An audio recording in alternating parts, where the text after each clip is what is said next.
This short video will show you how to give someone access to your Google Analytics account if you are working on a project. Once you log in, pick the correct property under your account and then go down to Admin. And right here, click on Account Access Management. Right here, add the plus sign to add a user or a user group.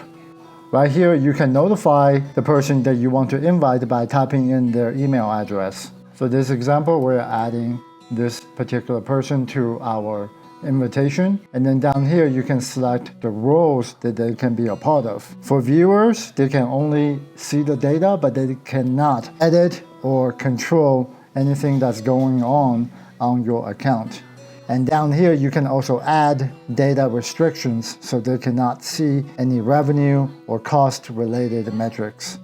Once you're done, hit add, and it's going to send out an email to the person who you are inviting. Once they receive the email and hit accept, they will have access to the Google Analytics account.